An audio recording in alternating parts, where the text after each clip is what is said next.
I remember, talking to Isaac once, and he says, well, we're going to do things that aren't necessarily things that we have to do. We're going to do things that we think is the right thing to do. They may cost a little bit more, but it's the right thing to build a strong, great house. And I remember him saying that. That stuck with me throughout the whole process. So Laird and I moved here in 1996. We built the original home here, and in December of 2021, we lost our home to the Marshall Fire. And we were very sure that we wanted to rebuild right here on this lot because we really loved it here. And we were talking to Nickelson and his team within probably 10 days of the fire.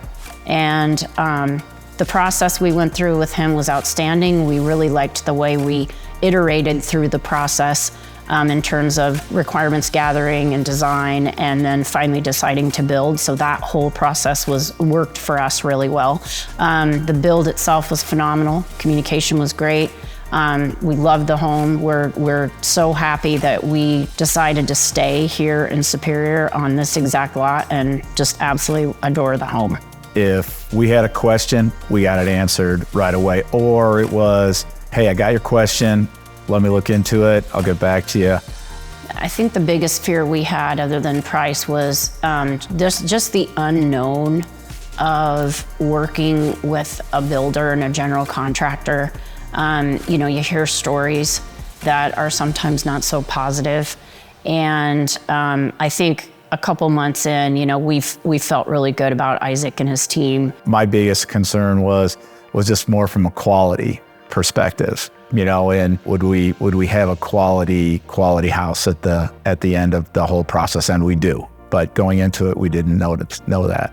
His superintendents, his project managers were all very personal, and the subs too. We got to know the subs. They got to know us. It was all across the board. Isaac himself, Stephen, our superintendent. All across Matthew. You felt like they were very invested. Yeah. In us being really happy Absolutely. With this. Yeah. And especially given what had happened, I felt like. It's great communication, on budget. If there's a change, it's a accurate change, it's a defined change, it's an understood, and on budget. And he did what he said he was going to do every time. Mm-hmm. The whole team did.